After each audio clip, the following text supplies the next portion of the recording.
қандай дәмді. Қызым, асықпа.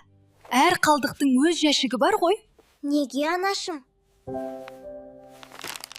Пластикті пластик жәшігіне, ал қағаз қорапты қағаз жәшігіне саламыз. Неліктен? Өйткені сен ішкен шырын бөтелкесінен жаңа ойыншық жасауға болады. Рас па? Әрине, бірақ бір шарт бар. Олар таза әрі құрғақ болуы керек. Егер тамақ қалдықтарымен араласып кетсе, бүлініп қалады. Өте қызық екен.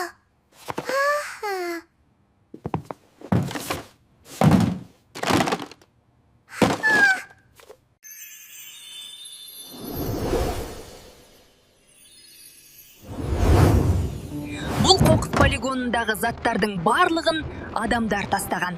Дәрия, осы контейнерлерге бөлек жинаған қалдықтарды қайда апарып өткізетінін көргің келе ме? Әрине, анашым. Көргім келеді. Ендеше контейнерлеріміз қалдықтарға толсын. Сосын оларды бірге экопунктке өткіземіз. Жарайды, анашым. Алақай. Сен енді жаңа кітап боласың. Ал сен жаңа ойыншыққа айналасың. Сонда жаңа заттың пайда болуына менің де үлесім бар екен ғой, анашым. Қарашы, контейнерлеріміз толды. Енді экопунктке барайықшы. Жарайсың, қызым. Жиналайық.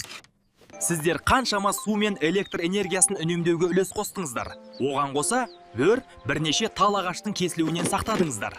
Бұл қалдық қағаздар зауытта өңделіп, жаңа дәретхана қағазы немесе басқа қағаз бұйымдарына айналады.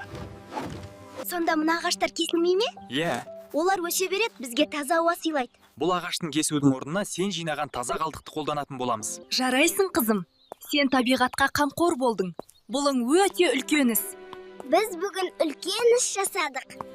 Мен енді әрдайым үйде қалдықты сұрыптаймын.